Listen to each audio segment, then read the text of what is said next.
Assalamualaikum warahmatullahi wabarakatuh.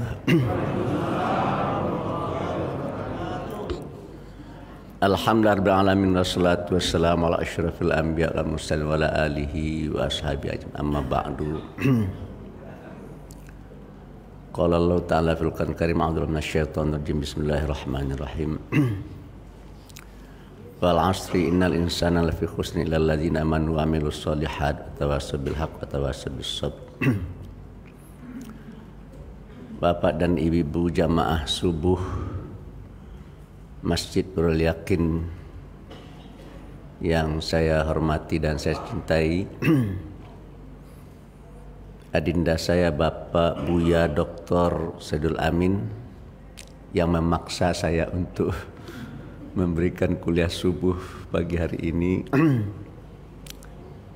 Ya, saya terus terang saja sudah sejak hari Sabtu ya. Itu acara saya kalau dilihat dari sisi usia saya udah nggak cocok ya, terlalu padat gitu kan. Ya, yang membuat kesalahan itu adalah Bapak Buya Saidul Amin ini. Beliau ini mengukur saya dengan diri dia. Kalau beliau kan masih muda ya. Saya ini udah umur 66 mendekati 67 tahun. Saya sudah ke Jakarta tahun 73 dan beliau katanya masih merangkak-rangkak begitu. Masih umur 3 tahun lah ya. Bapak dan Ibu yang saya hormati, saya datang terlambat di rakaat terakhir. Tapi saya merasakan ada suasana kebatinan dan kejiwaan ya yang saya nikmati dan saya merasakan kelezatan ketika mendengar imam membaca ayat-ayat dalam Al-Quran. Ya makanya menurut saya ya seorang tuh jangan ngukur diri lah ya. Kalau bacaan kita nggak bagus ya jangan jadi imam. Jadi kita tahu, kalau perlu kan sekarang sudah bisa direkam ya. Coba aja kita baca Al-Quran itu kan. Lalu kita dengar. Kalau nggak enak di kuping kita ya kita jangan jadi imam lah. So dampaknya itu ya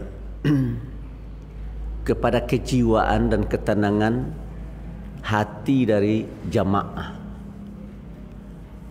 Dan kalau makanya tadi terpaksa saya tanya siapa nama beliau kan, yaitu Pak Nasrul Syukur. Mana orang ini? Udah pergi belum kembali? Di dalam.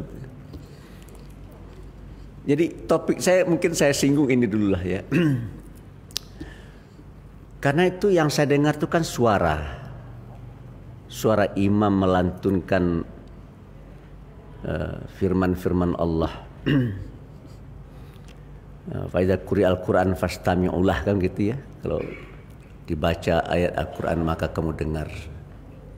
Dan kalau kita sholat sudah tentu kita harus dengar itu apa yang dibaca oleh imam. Yang kita dengar itu adalah suara. Dan saya melihat masalah suara ini bukan masalah sepele ya. Karena masalah suara ini akan mempengaruhi jiwa, kepribadian dan akhirnya akan membentuk karakter. Jadi kalau saat kita menginginkan anak-anak kita memiliki karakter, itu terkait dengan suara. Bisa nggak Pak Anwar Abbas menjelaskannya berdasarkan berdasarkan pendekatan yang agak lebih bersifat saintifik? Bisa. Saya bisa menjelaskannya. Nah, beberapa puluh tahun yang lalu saya membaca sebuah tulisan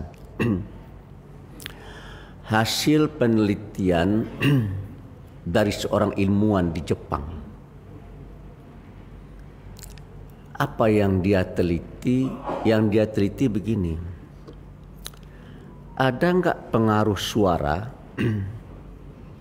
terhadap pertumbuhan dan perkembangan dari pohon.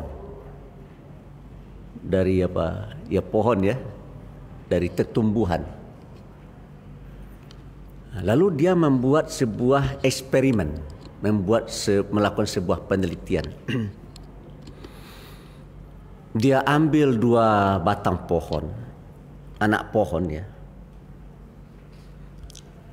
Dan dia diskusikan dengan teman-temannya. Ini pohon ini kira-kira kalau seandainya kita ingin tumbuhnya lurus, apa yang harus kita perhatikan?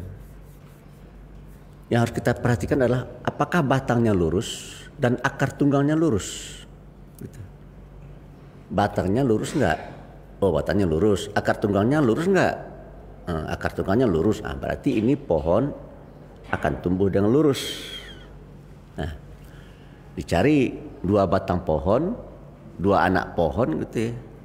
Yang batangnya lurus, akar tunggalnya lurus. Lalu ditanam di 2 tempat yang berbeda, tetapi suasananya dibuat lain.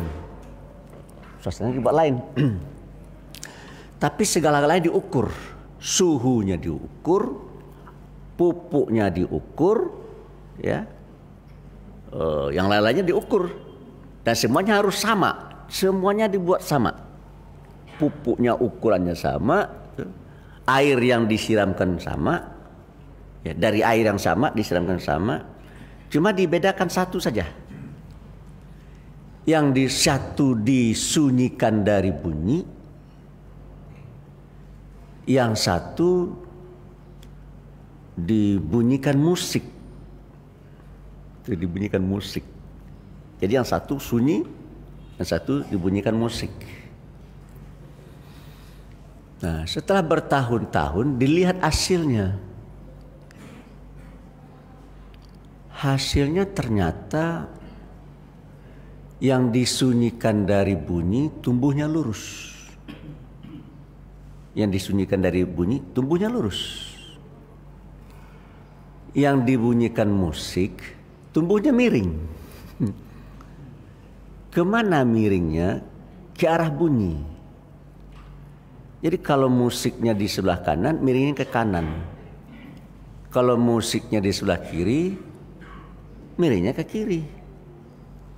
Nah, jadi apa kesimpulan yang kita bisa ambil dari hasil penelitian itu? Ternyata bunyi mempengaruhi pertumbuhan dan perkembangan sebatang pohon. Sepanjang pengetahuan saya, manusia dan pohon ada persamaannya. Apa persamaannya, Pak Narabas? Persamaannya adalah manusia tumbuh, tumbuh-tumbuhan tumbuh, pohon tumbuh, manusia tumbuh. Pohon berkembang, manusia juga berkembang. Pohon hidup, manusia hidup. Nah, cuma bedanya adalah pohon tidak bisa jalan-jalan, gitu bedanya. Kita bisa jalan-jalan, pohon tidak bisa bergerak-gerak dari satu tempat ke tempat. Kita bisa bergerak-gerak. Pohon tidak punya akal, tapi kita punya akal. Nah, tapi meskipun ada perbedaannya, tapi ada persamaannya. Nah, itu hasil penelitian pertama. Hasil penelitian kedua, ini saya dengar langsung dalam sebuah wawancara di televisi. Ada istri seorang penyanyi. Saya rasa tidak masalah, ini bukan ghibah segala, karena ini yang bersangkutan yang menceritakannya di TV ya. Itu Dewi Gita namanya, suaminya namanya siapa? Arman Maulana ya. Arman Maulana. Ini banyak pendengar penyanyi di sini ternyata. Saya itu aja udah lupa saya. Ini udah lama saya mendengar, udah 20 tahun yang lalu lah saya mendengar ini ya. Tapi membekas gitu ya. Jadi Dewi Gita ini diwawancarai di sebuah stasiun TV. Pertanyaan itu begini, Mbak Dewi, apakah Mbak Dewi akan memperdengarkan lagu-lagu Bang Arman kepada anak-anak Mbak Dewi? Gitu. Yang membuat saya kaget itu begini. Tidak, saya tidak akan memperdengarkan lagu suami saya kepada anak-anak saya. Saya bingung juga ya. Ada apa? Kata si wartawan kan. Saya sudah membaca sebuah hasil penelitian di Eropa. Nah, mirip juga dengan yang Jepang tadi tuh. Ada dua pohon. Ya, segala yang dikondisikan secara sama, cuma dibuat berbeda. Yang satu dibunyikan musik rock, yang satu dibunyikan musik klasik. Nah, musik itu ya, itu akan mempengaruhi apa ya, jasad tubuh kita dan juga jasad rohaniah kita. Coba kita cobakan, kita simulasikan gitu ya. Kalau kita putar lagu dangdut, itu pinggul kita bergoyang. Ya kan? Makanya kalau lagu dangdut itu pada bergoyang semua kan gitu ya. Tapi kalau lagu rock enggak bergoyang, tapi apa? Gitu. Energi kita habis dibuatnya kan kayak olahraga gitu, lagu rock. Dan kerongkongan kita sakit juga mendengar gitu. Nah, jadi ini pohon ini yang satu dibunyikan musik rock, yang satu dibunyikan musik klasik. Boleh minum dulu Pak ya. Ini kok sampai di sini haus-haus saya ini, bingung juga saya. Karena ini Nurul Yakin ya. Alhamdulillah. Ternyata hasilnya yang dibunyikan musik rock itu batangnya kurus, daunnya tidak hijau dan keriting-keriting, apa ndak melebar dia gini-gini. Yang dibunyikan musik klasik batangnya subur, daunnya hijau, rindang. Gitu. Nah, kata Mbak Dewi Gita, oleh karena itu saya tidak akan mau memperdengarkan lagu Bang Arman kepada anak-anak saya. Saya tidak mau hatinya nanti keriting-keriting. Saya tidak mau jiwanya keriting-keriting. Nah, saya akan memperdengarkan kepada dia lagu klasik. Nah, bagi saya timbul pertanyaan ya. Saya jelaskan dulu siapa saya Pak ya. Saya ini dahulu sekuler. Jadi sekuler itu adalah orang yang punya pandangan ya. Yang namanya ajaran agama itu jangan dibawa-bawa ke dalam kehidupan bermasyarakat. Jangan dibawa-bawa ke dalam kehidupan bernegara. Nah, itulah kira-kira ya mirip-mirip dengan Mustafa Kemal Atatürk lah pemikiran saya ya. Yang matinya itu ya badannya membusuk apa itu ya. Ya mirip juga dengan Abu Lahab gitu ya kira-kira ya. Dan saya liberal. Pemikiran saya itu ya misalkan contoh misalkan ya. Ayat Al-Quran yang berhubungan dengan pembagian harta warisan itu tidak relevan lagi lah gitu ya. Lantar do angkal Yahudi walan Nasr tetap yang udah tidak relevan lagi itu dulu ya, sekarang tidak cocok lagi gitu ya. Sehingga saya terlibatlah dalam dialog agama-agama baik di tingkat Asia pun di tingkat dunia. Karena saya punya keyakinan seperti itu dan bahkan semua agama itu saya simpulkan sama-sama membawa kebenaran lah gitu ya. Dan ya semua agama ya kalau pengikutnya sama-sama taat, sama-sama baik, ya sama-sama masuk surga lah kita gitu ya. Nah itulah Anwar Abbas dulu gitu. Tapi kalau Anwar Abbas sekarang tidak seperti itu. Saya menganggap agama saya lah yang paling benar. Dan saya sangat percaya Tidak akan ada orang satupun di atas dunia ini akan mampu membantah kebenaran daripada Al-Quran. Itu kesimpulan saya hari ini. Nah, ada salah satu ayatnya, wa idza quri'al Qur'an fastami'u lah. Apabila dibaca Al-Quran, maka dengarlah. Fastami'u lah. Fastami'u lah itu ada kata-kata sin min ain. Sin min ain. Bahasa Arab ini aneh, Pak. Bahasa Arab itu dia terdiri dari 3 kata. Kalau hanya 2 kata, berarti itu ada huruf ilat. Huruf ilat. Kalau bahasa Indonesia kelapa begitu ya, dipotong, diambil ka dan la, ke la, tidak ada artinya.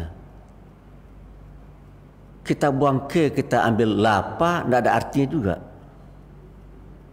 Kita buang la, kita ambil kepa, mungkin ada artinya kepa. Tapi kepal misalnya, kepa juga tidak tahu saya itu apa tuh. Jadi bahasa Indonesia ini kalau dipotong-potong, tidak ada artinya. Tapi kalau bahasa Arab dipotong-potong, setiap potong itu punya arti. Dan setiap potong-potong itu kalau 3 potong, arti itu akan membentuk kata sami'a itu gitu. Potong-potong arti dari kata-kata itu akan membentuk makna dari kata yang kita inginkan, yang kita kupas itu, yang kita bahas itu. Kata sami'a misalkan gitu ya. Nah, kata makna yang terkandung sami'a itu harus mengandung makna dari kata-kata yang kita potong-potong tadi. Nah, kita misalkan gini, kata sami'a, sin min ain. Kita ambil kata sin dan ain. Sa'a. Sa'a itu berusaha. Sin ain ya di belakang. Huruf ilatnya ya, berusaha. Sa'a, ma'a, sa'a. Nah. Artinya berusaha. Kita ambil mim dan ain. Ma'a, bersama. Sin min ain. Jadi sin. Kemudian kita ambil sin dan mim. Sumu, tinggi. Jadi kalau kita seandainya kita akan berbicara tentang kata sami'a, fastami'ulah, maka dengarlah. Maka kita harus berusaha untuk memahami dan bersama apa yang dikatakan dalam kata-kata yang kita dengar itu. Dan kalau itu kita lakukan, kita akan terangkat. Nah itu arti itu. Fastami'ulah. Jadi apa artinya kira-kira itu? Kalau ada orang baca Al-Quran, cobalah kamu berusaha ya untuk mendengarkan apa yang ada di dalam bacaan-bacaan itu. Ya. Dan usahakan kamu mengidentifikasikan diri kamu dengan apa yang difirmankan oleh Allah itu. Dan kalau itu kamu lakukan, maka kamu akan terangkat. Gitu.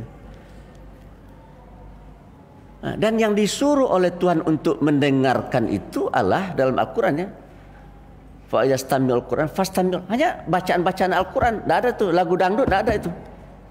Kalau kamu mendengar lagu dangdut maka dengarlah, tidak ada itu. Kamu mendengar lagu rock, tidak ada. Kalau kamu mendengar lagu klasik, tidak ada. Yang ada hanya Al-Quran. Timbul pertanyaan, ada apa kok hanya Al-Quran? Gitu. Nah, saya ini di awal-awal perkawinan, ya sekitar 2 tahun 3 tahun lah, ditimpa oleh satu penyakit.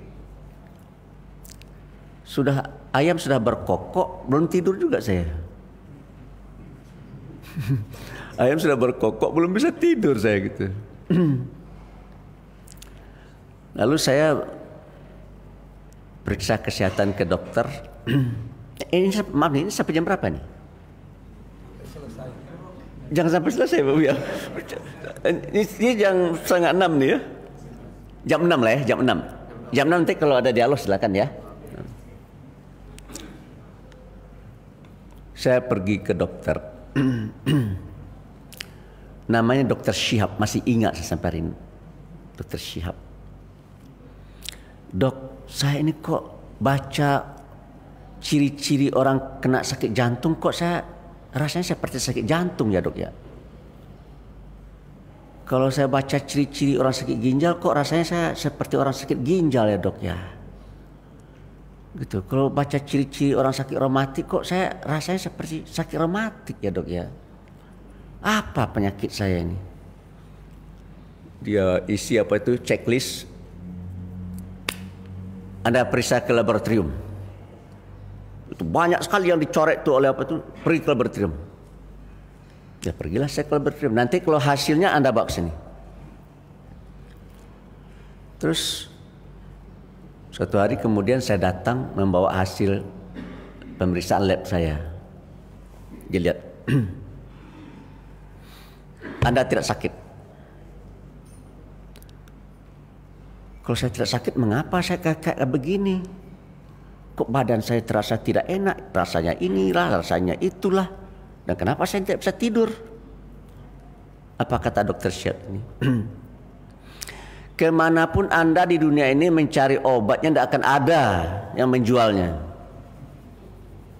Tuh. Lalu kata dokter Syed ini, Anda mau sehat? Ya saya mau sehat dok. Mendekatlah Anda kepada Allah. Kata dia, mendekatlah Anda kepada Allah. Yang sakit ini jiwa Anda.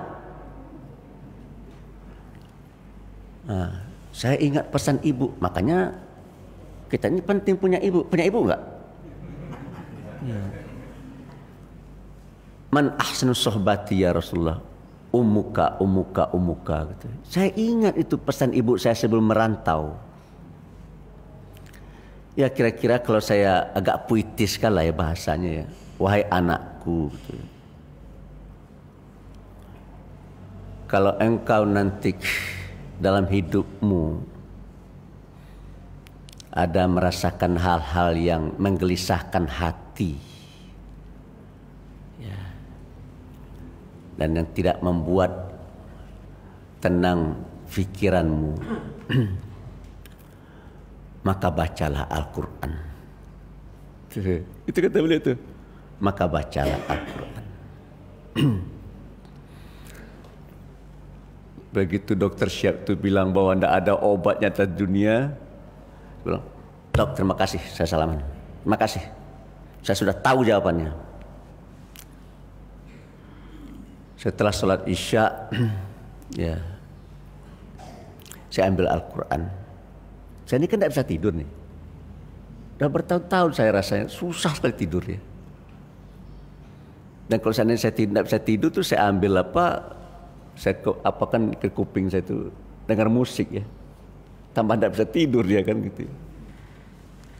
Lalu saya ambil Al-Quran, saya baca, dan saya udah lama nggak baca Al-Quran. Lama saya nggak baca Al-Quran. Baca 2 halaman, 3 halaman, udah malas itu ya, udah malas. 3 halaman udah malas. Tapi karena ingat pesan dokter tadi, ya mendekatlah Anda kepada Allah. Saya baca terus, saya baca terus, saya baca terus.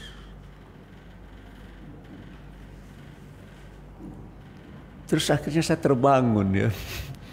Saya terbangun. Ternyata saya telah tertidur. Ya sekitar jam 9-an lah sudah tertidur. Biasanya jam 1 pagi, jam 2 pagi belum juga tertidur. Tertidur, udah terbangun. Tertidur saya. Saya lihat tuh halaman 20. Masih ingat sampai sekarang. Sekitar halaman 20. 20 halaman, 20 lembar saya baca. Saya udah tertidur ternyata. Gitu. Oleh karena itu ketika saya menjadi direktur di sebuah rumah sakit di Jakarta, ada teman saya dari Perancis mengajak saya bekerja sama.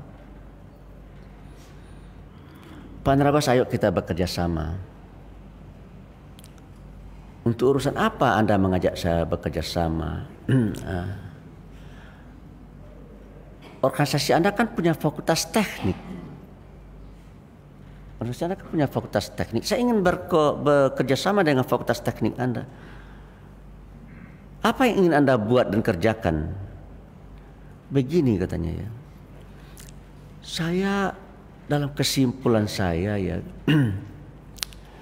tidak ada di antara kita yang tidak mendengar bunyi. Ya kan? Tidak ada di antara kita yang tidak mendengar bunyi kecuali orang yang peka. Semua orang yang tidak peka itu mendengar bunyi. Anda tahu, kata dia kepada saya, itu bunyi-bunyi yang kita dengar itu bisa mempengaruhi kehidupan kita. Terutama akan mempengaruhi ketenangan batin kita, ketenangan jiwa kita. Nah, saya ini orang ekonomi.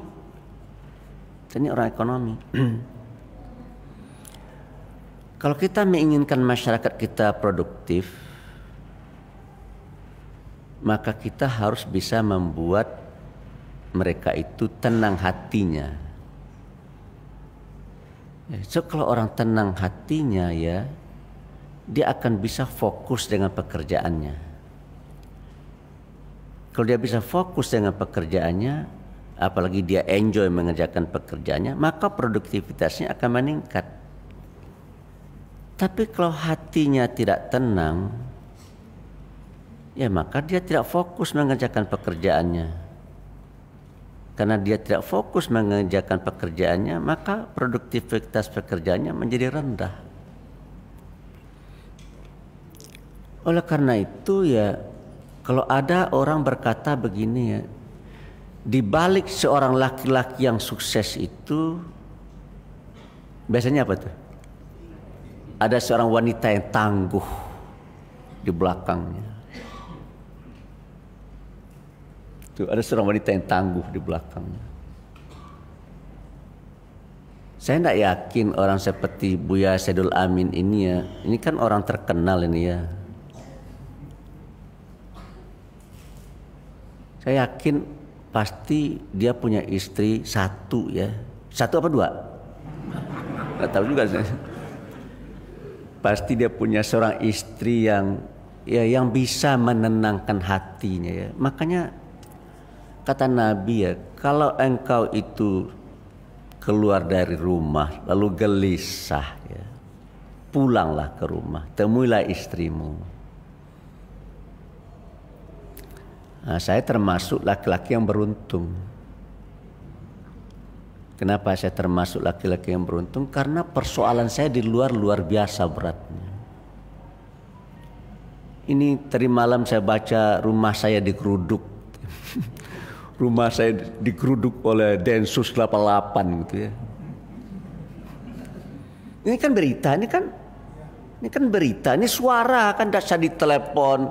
Bagaimana seorang ibu nyaris menangis meneteskan air mata. Bagaimana kabar Pak Anwar Abbas gitu? Benarkah Pak Anwar sudah ditangkap gitu kan? Ini karena berita. Karena dia dengar dari teman-temannya gitu. Pengaruh kejiwaannya kan gitu ya. Ya, tapi kalau seandainya kita punya istri ya yang lemah lembut gitu ya, sekeras apapun goncangan di luar, tapi kalau udah di samping dia ya tenang batin kita, tenang jiwa kita, sehingga rasanya dunia ini nggak ada masalah gitu ya. Tapi kalau di luar banyak masalah, sampai di rumah piring terbang, gelas melayang, krangkring gitu kan ya. Ya saya rasa hidup ini seperti di atas neraka menurut saya ya. Gitu. Sudahlah di luar panas, ya sampai di rumah disiram lagi dengan air panas gitu ya. Ya penderitaan ya. Kalau saya punya istri kayak gitu, saya ceraikan aja langsung gitu. Nggak mikir-mikir lagi saya. Pusing dari, kan nggak hanya satu perempuan di atas dunia kan gitu ya. Banyak saya. Dan yang mau sama saya juga banyak. Sama juga banyak. Jadi memang ya, istri itu dalam bahasa Arabnya zaujun. Zaujun itu pasangan. Jadi kalau pulpen gitu itu kan ada tutupnya itu ya, tek. Nah, itu pasangannya itu ya. Kalau ini sama ini enggak pasangan kan ya? Enggak bisa pas, ini bukan pasangan. Zaujun wa zaujah. Pasangan. Ya oleh karena itu bagi saya ya di Minangkabau itu, ini masalah suara nih Pak. Ini gara-gara imam, ini mana imam ini? Ini gara-gara imam nih, panjang cerita dibuatnya nih. Nggak ada imamnya, pergi dia. Hah? Mana? Saya pengen lihat lah imam mana? Imamnya mana imamnya?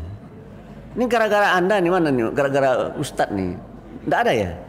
Panggillah Ustadz itu sebentar lah. Saya pengen lihat juga wajahnya ya. Seperti apa wajahnya? Jangan suaranya merdu, mukanya jelek gitu ya. Bisa-bisa ya. Ya. Ya oleh karena itu bagi saya ya, ku anfusakum wa ahlikum naro. Jagalah dirimu dan keluargamu dari api neraka. Nah, salah satu yang harus kita usahakan dan upayakan dalam menjaga diri kita dan keluarga kita itu adalah menjaga suara. Nah, di Minangkabau itu ada 4 kata. Kata mendatar, kata mendaki, kata menurun, kata melereng.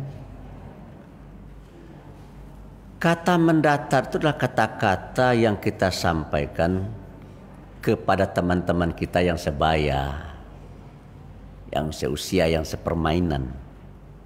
Lu gua boleh, tidak apa-apa itu.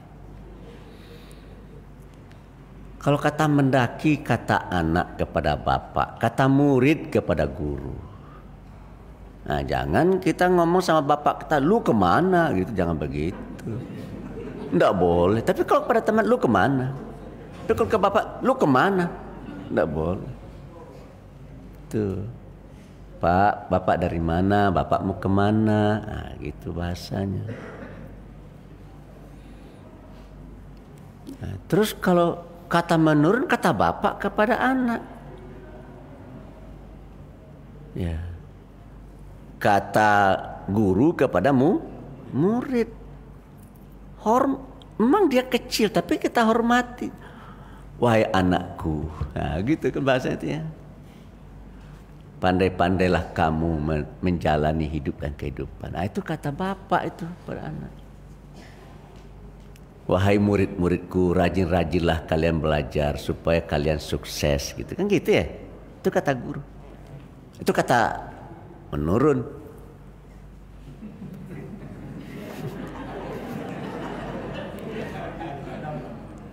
Ada lagi kata melereng. Kata melereng itulah kata. Kita kan kalau kita jalan melereng itu kalau tidak hati-hati kita terpleset jatuh itu ya. Kata melereng itu ya. Kayak saya. Yang mana imam? Sini imam. Kok wajahnya wajah Timur Tengah ini ya? Ya, imam ini, maaf ini imam ya. Tunggu. Bapak imam sini. Ini saya kasih bapak duit dia. Karena bapak telah menimbulkan kelezatan dalam batin saya. Nah, bapak kalau mau pergilah, enggak apa-apa. Pergilah ya. Kata melereng itu adalah kata antara kita dengan suami atau antara istri dengan kita. Kata suami kepada istri atau kata istri kepada kita. Karena kita berjalan di lereng, kita harus hati-hati. Kalau kita tidak hati-hati, kita terpleset jatuh, terguling-guling ke dalam lembah. Bapak menghitung duit tadi enggak? Enggak, saya lihat bila begitu, ngapain apa ini? Itu banyak itu Pak, banyak itu. Yang jelas itu banyak, itu aja lah. Oleh karena itu Bapak dan Ibu ya,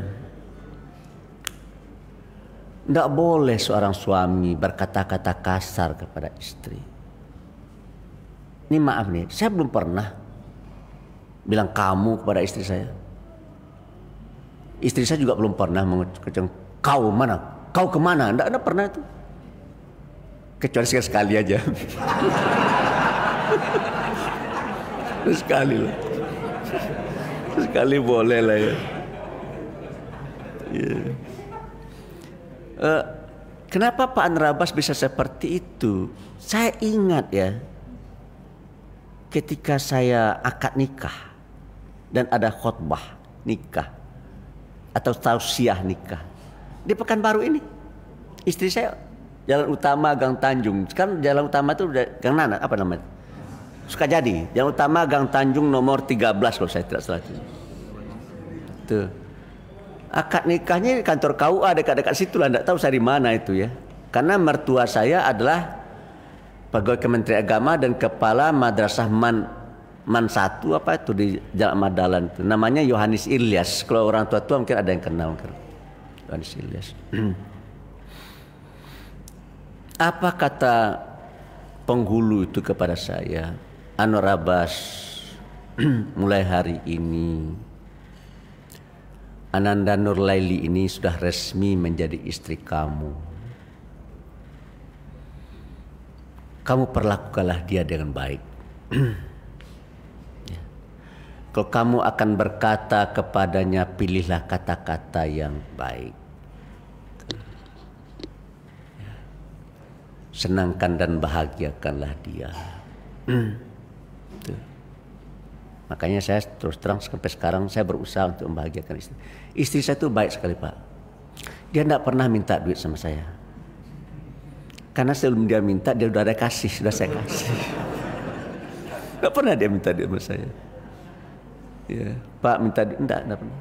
Karena sebelum dia minta saya sudah kasih. Karena oleh saya kita kalau sudah sehati ya, milik wajah saya sudah tahu kita dia mau apa ini, sudah tahu kita. Kalau sudah sehati ya, tapi kalau tidak sehati ya sudah. Enggak. Kalau begini geraknya ini dia butuh ini. Kalau begini geraknya dia butuh ini. Udah tahu kita itu. Makanya kalau pemain badminton itu tidak serasi double itu ya, tidak sehati antara pasangan itu tidak bisa itu Pak. Itu kalau kita pemain badminton ganda gitu ya, itu kita tahu. Begitu bola dipukul ke arah kita, udah tahu kita siapa yang akan mengambil gitu. Nah, itu sehati itu Pak. Makanya kalau tidak sehati tidak akan pernah juara. Tapi kalau dia sehati dan kompak, dia akan juara. Itu kan. Nah, cuma kembali ke laptop ya. Apa nasihat daripada penghulu tadi? Penghulu itu bilang begini. Wahai Ananda Abbas, Anda kalau bicara dengan istri Anda jangan to the point ngomong sama istri. Nah, saya ini seorang dosen ya. Saya kalau beri kuliah, tidak ada mahasiswa yang bertanya, saya kesal sekali. Habis beri kuliah tidak ada mahasiswa bertanya, paling kesal saya. Habis kuliah tidak ada mahasiswa mendebat saya, paling kesal saya. Gitu. Jadi kalau ngomong tuh jangan to the point.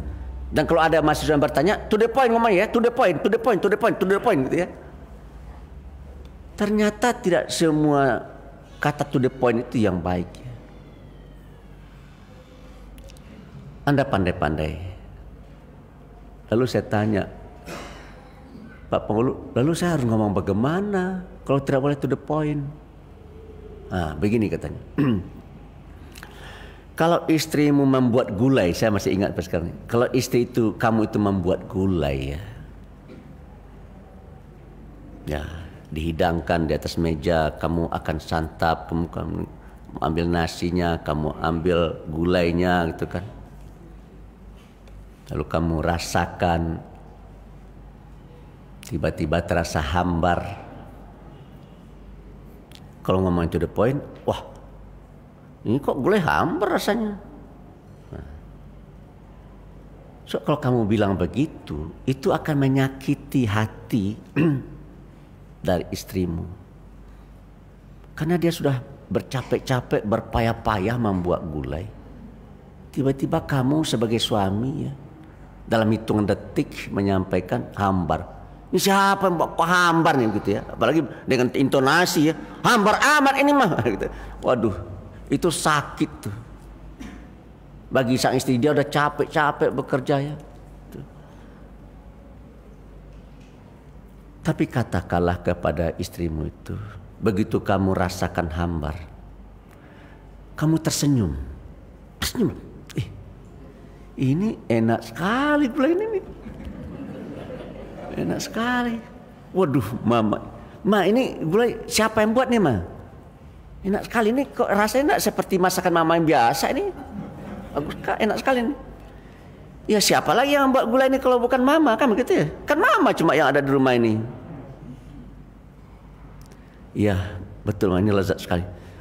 Dan kalau seandainya mama tambah garamnya sedikit lagi nih ya, ini bisa mengalahkan restoran yang enak di sini nih. Itu kata penghulu itu kepada saya. Dan sampai hari ini saya melakukan itu. Saya tidak pernah mencela apa yang dimasak oleh istri saya, karena saya tahu itu akan menyakiti hatinya. Dan saya juga tidak pernah minta ini minta itu sama istri saya ya. Ya karena menurut saya dia sudah capek ya bekerja. Saya rasa kalau seorang istri itu jarang sakit, Pak. Dan istri itu biasanya panjang umurnya daripada suami. Ya karena kalau kita kayak saya ya, saya ini punya penyakit ya. Kata dokter, Bapak ini kayaknya pekerjaannya banyak duduk ya katanya. Iya, memang banyak duduk. Jadi dosen duduk. Saya jarang berdiri kalau ngajar. Duduk. Gitu. Di kantor duduk, terima tamu duduk, gitu ya. Sementara istri saya di rumah mondar-mandir dari kamar ke dapur, dari dapur ke kamar mandi ke halaman begitu kan, yang mondar-mandir. Itu kalau diukur kilometernya itu 4 km 5 km itu sehari. Itu sehat itu. Sehat itu. Makanya itu sebabnya. Coba Bapak kalau tidak percaya, Bapak ganti istri Bapak suruh duduk-duduk, Bapak yang mondar-mandir kayak istri itu, mencuci segala-galanya. Bapak lebih, istri Bapak meninggal, Bapak belum meninggal itu. Cobalah, kalau tidak percaya coba, ini kan eksperimen ini. Ini ada hasil penelitiannya, gitu. Coba Bapak bayangkan kalau sekarang kan pakai pakai mesin cuci. Kalau dulu kan begini, pakai apa namanya tuh? Ini sehat ini, digini sehat ini. Ini kan aerobik ini. Kaki apa, gitu. Ini udah jam 6, bagaimana cara ini? Ya, karena itu makanya bangsa ini menurut saya kan tidak sehat ya. Jadi sebenarnya bangsa itu adalah masyarakat, adalah kan kumpulan orang, kumpulan individu-individu ya. Individu-individu membentuk satu masyarakat kecil ya, namanya keluarga kan. Susunan dari keluarga-keluarga itu menjadi RT, susunan RT menjadi RW kan ya. Jadi RW, jadi jadi kecamatan, jadi kabupaten, menjadi provinsi, menjadi negara kan gitu ya. Jadi kalau seandainya suatu negeri itu ingin menjadi negeri yang baik, itu kan ada dalam hadis kalau salah ya, al-mar'ah imadul bilad. Hadis tuh Buya ya. Buya jangan nganggu aja, benar nggak nih hadis Buya? Ini Buya ini kadang-kadang nggak mau membantah saya, nganggu aja dia kan. Al-mar'ah imadul bilad. Perempuan itu adalah tiang negeri. Tuh. Jadi kalau seandainya perempuannya baik, maka baiklah negeri itu. Dan kalau perempuannya buruk, ya buruklah negeri itu. Tuh. Kenapa bisa begitu Pak Nerabas? Ya kalau perempuannya baik ya, suaminya akan baik, anak-anaknya akan baik. Sehingga masyarakatnya baik, ya bangsanya akan menjadi baik. Tapi kalau ibu-ibunya tidak baik ya, yang bekerja itu kan biasanya bapak-bapak itu. Berarti pekerjaan bapak-bapaknya tidak akan baik itu. Gitu. Dan bagi saya sendiri sebagai pribadi ya, saya rasa kalau saya tidak punya istri yang sekarang ini, kalau saya tidak punya istri yang sekarang ini, saya punya istri pertama ini Pak. Istri pertama satu baik sekali. Cuma istri kedua belum tahu nih karena belum ada ya.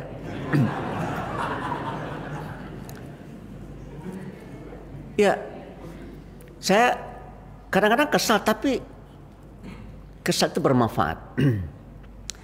Saya kalau pulang kasih uang sama ini, Bu ada uang nih. Itu dia pasti tanya itu. Ini uang apa, dapat dari mana, bagaimana cara dapatnya. Karena capek juga saya. menjawab itu ya. Itu. Nah, sehingga saya terpaksa jujur kan. So, kalau kita sekali bohong, 1000 bohong kan ya. Ini dapat dari mana? Oh, dari teman. Nah, siapa nama temannya? Padahal enggak dari teman ya. Ini dari teman. Tuh. Siapa temannya? Dari Pak Buya Saidul Amin. Buya Saidul Amin itu orang mana? Itu kan nanti banyak bohongnya kan. Yang mana? Saya mau ke rumah dia kan repot. Semakin banyak bohongnya kan gitu ya. Makanya jangan sekali berbohong. Ya terus terang aja kita sama istri kita. Ini uang dari ini, gitu. Nah, sehingga kalau seandainya kita korupsi ya, uang korupsi yang kita serahkan sama istri kita, ya itu ditanya oleh istri dari mana kan? Kita jawab korupsi, ya kalau sama istri saya sudah buang aja itu, nggak perlu saya uang kayak gini kan? Gitu, dikontrol kita oleh istri kita. Nah, saya pernah menjadi pembantu rektor 2 Bapak dan Ibu. Pembantu rektor 2 itu urusan administrasi keuangan. Saya punya staf perempuan, judes sekali, dan sering sekali membantah saya, gitu. Pak, ini tidak sesuai nih Pak, tidak ada ketentuannya nih Pak, ini melanggar nih Pak, tidak bisa. Kadang-kadang jengkel juga kita ya, kita kan atasannya tuh, tapi diprotesnya kita tidak bisa ini Pak katanya. Maka saya kasih penghargaan ya. Sering sekali saya kasih uang. Karena menurut saya dia telah membantu saya. Dengan dia bersikap seperti itu, saya bisa berjalan di ihdinas siratal mustaqim gitu. Nah, tapi kalau hari ini kan tidak. Apalagi bawahan kita tuh perempuan sekretaris cantik lagi kan ya. Ya bisa belok-belok kita dibuatnya kan gitu ya. Ya saya rasa Buya Saidul Amin kalau dihadapkan dengan seorang wanita cantik bintang film terkenal Indonesia goyang juga imannya, yakin saya. Ya kan beliau kan manusia juga lah. Ya saya rasa Bapak ini yang sudah meskipun udah agak tua, berapa umur Bapak? Hah? 63. Melihat wanita cantik masih senang nggak? Masih kan, iya wajar. Masih saya wajar, alamiah itu. Kalau ada, saya tidak tertarik sama wanita cantik, bohong lah. Saya godaan saya luar biasa. Yang masih mau sama saya banyak Pak. Mas, maaf ini. Ada janda yang bilang sama saya, Pak Andra Bas, nikahilah saya Pak Andra Bas.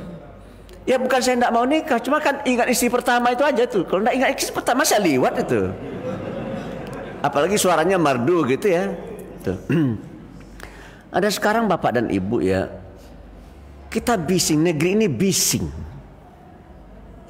dengan berita bermacam-macam ya. Oleh karena itu Bapak dan Ibu ya, di dalam bunyi itu ada racun dan ada obat. Ada racunnya dan ada obatnya. Oleh karena itu kalau kita ingin sehat ya, buang racunnya.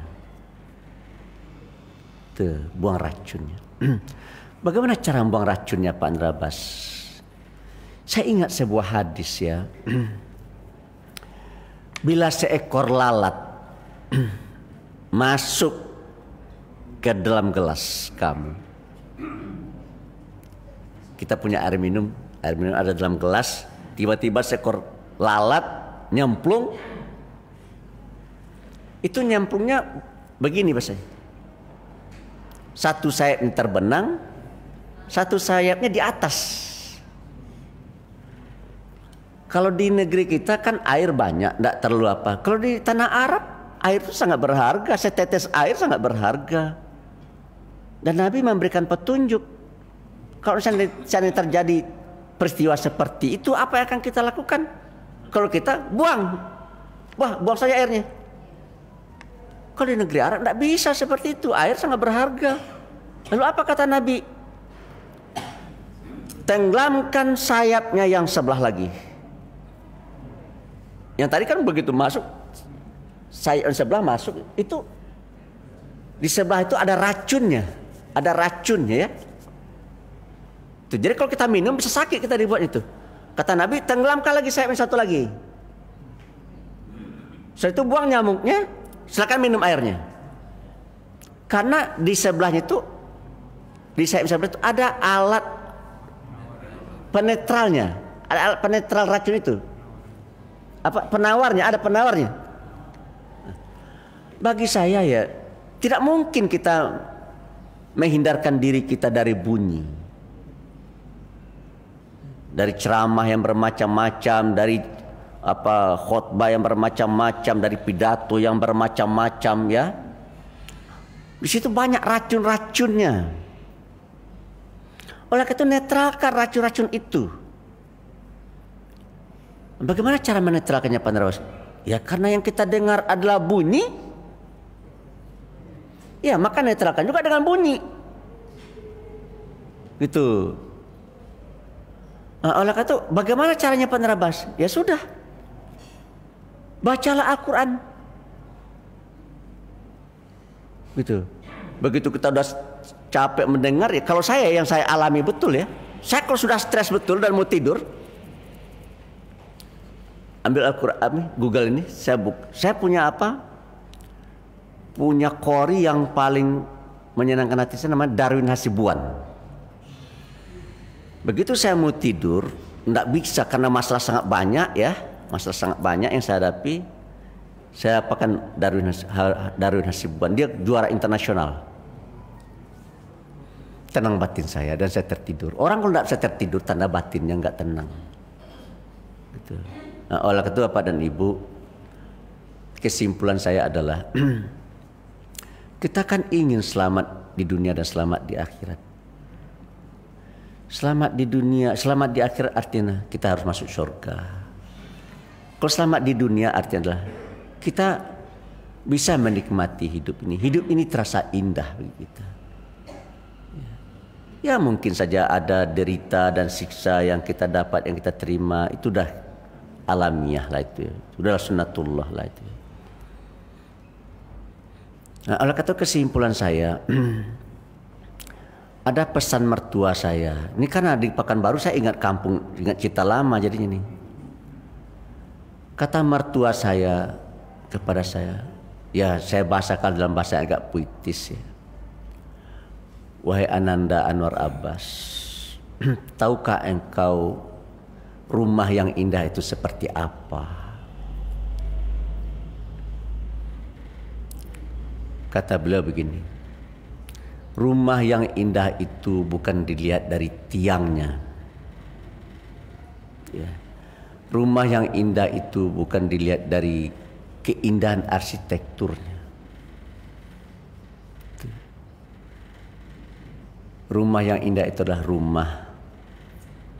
Apakah di dalam rumah itu firman-firman Allah dibaca atau tidak? Apakah dalam rumah itu firman-firman Allah itu dikumandangkan atau tidak? Kalau di rumah kita itu Al-Quran tidak pernah dibaca dan tidak pernah dikumandangkan, saya jamin yang namanya ketenangan dan kebahagiaan yang hakiki itu tidak akan ada. Yakin saya. Saya punya teman Pak ya. Saya punya teman dari orang terkaya di negeri ini sampai kepada orang yang termiskin di negeri ini. Tuh. Saya merasa beruntung mengikuti sebuah seminar. Ya saya sebut sajalah tokohnya Gus Dur. Gus Dur bercerita di pengantar seminar di Perguruan Tinggi Ilmu Al-Quran di Jakarta. Saya hadir sebagai pendengar. Kata Gus Dur begini, mahasiswa yang datang ke rumah saya itu bertanya kepada saya, mengapa Gus Dur tinggal di perkampungan? Kenapa tidak tinggal di komplek? Jadi mahasiswa-mahasiswa PTIK itu bingung, orang sebesar Gus Dur, orang saya terkenal Gus Dur pada masa itu tinggal di kampung, di tengah-tengah perkampungan. Kenapa tidak tinggal di komplek? Lalu kata saya kepada mahasiswa tadi, kata Gus Dur, Anda jangan kira saya tidak punya duit untuk membeli rumah di komplek. Dan kalau seandainya pun saya tidak punya duit untuk membeli rumah di komplek, saudara saya masih kaya, banyak yang kaya, dan mereka kan bisa membelikan rumah saya di komplek. Lalu kenapa Gus Dur tinggal di sini? Karena saya ingin mendengar jeritan hati rakyat. Saya sudah beli rumah di komplek. Saya sudah beli rumah di komplek karena mendengar ucapan Gus Dur itu menurut saya benar, ya. Saya jual kembali dan saya beli tanah di perkampungan. Dan saya sampai hari ini merasa beruntung. Karena kalau seandainya saya tinggal di kompleks, siapa lah yang akan datang ke rumah saya minta tolong? Siapa yang akan datang ke rumah saya untuk minta tolong, ya? Tetangga saya kaya-kaya semua. Tapi dengan saya tinggal di perkampungan itu, ya, saya merasa hidup saya menjadi berarti dan bermakna. Saya bukan untuk mengumbar apa, ya, tapi sekedar untuk mengambil ibrah saja. Suatu pagi istri saya berbelanja ke tempat tukang sayur di perkampungan. Ibu itu bergapai-gapai gitu, ya. Dan dia meminta sesuatu yang dia perlukan, padahal itu udah dia pegang. Karena nggak terlihat oleh dia, samar-samar.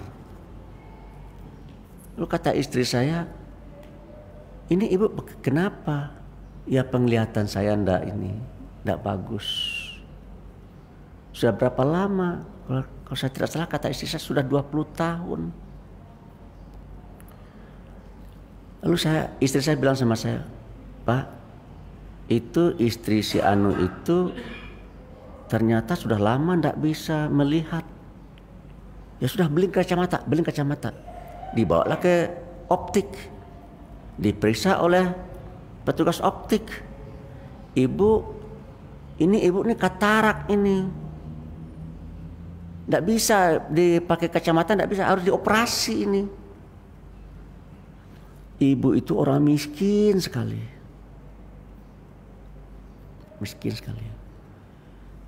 Kemudian kata istri saya kepada saya, "Pak, tidak bisa dia dibeli kacamata, dia katarak." "Ya kalau katarak operasi, ya udah kita operasi saja."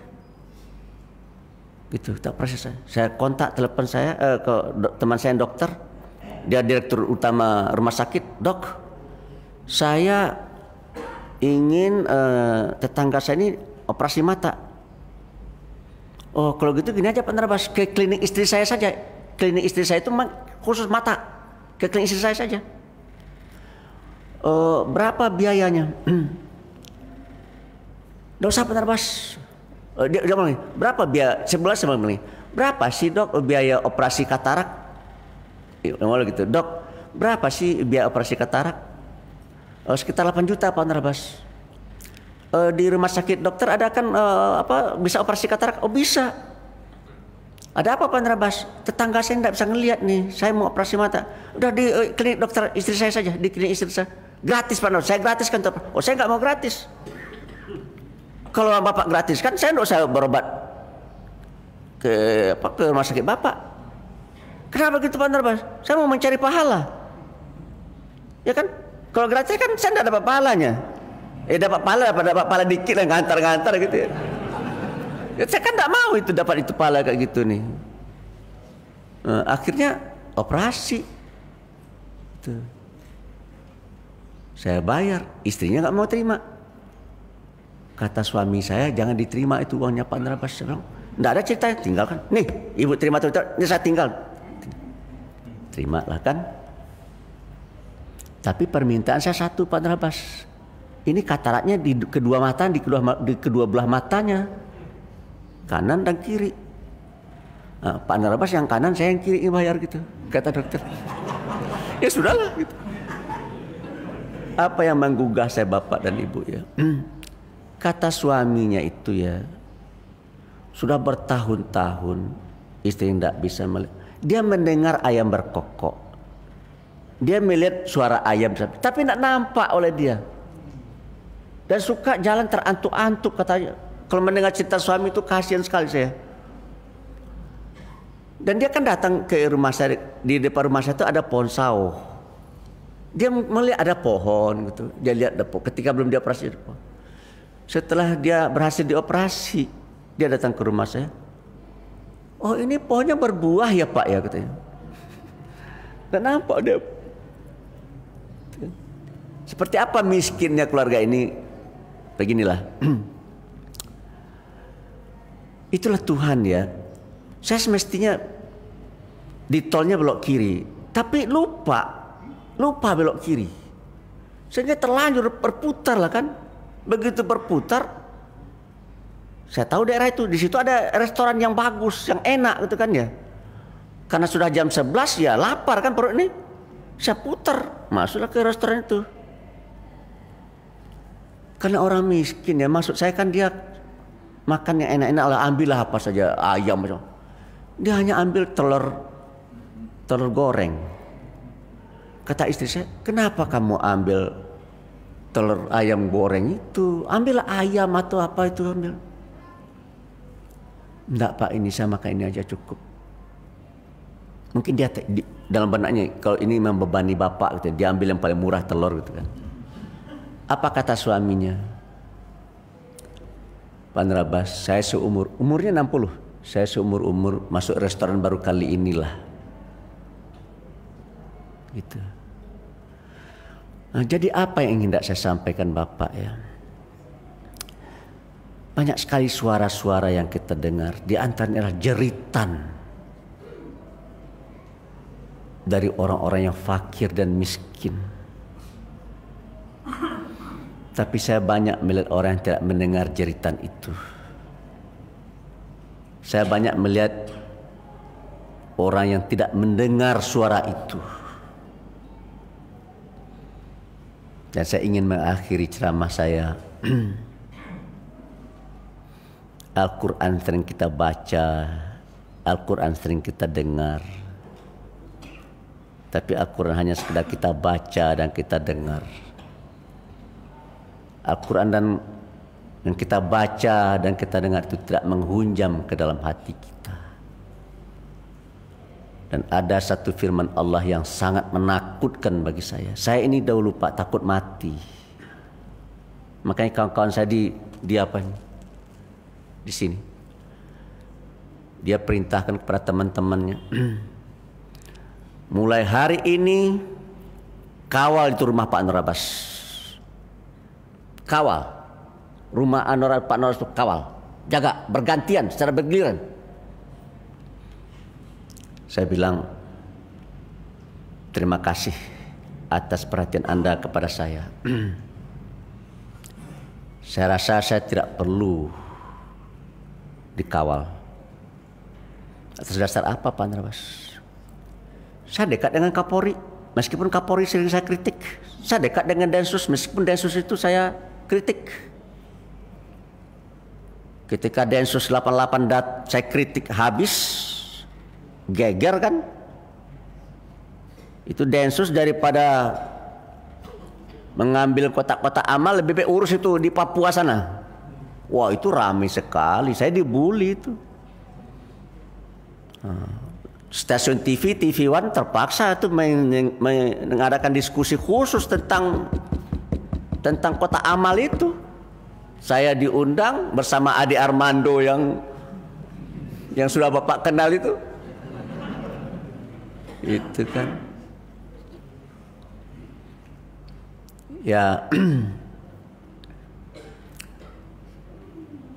Saya bilang sama teman-teman saya ya, enggak usah dikawal. Saya terima kasih lah atas niat baik ya.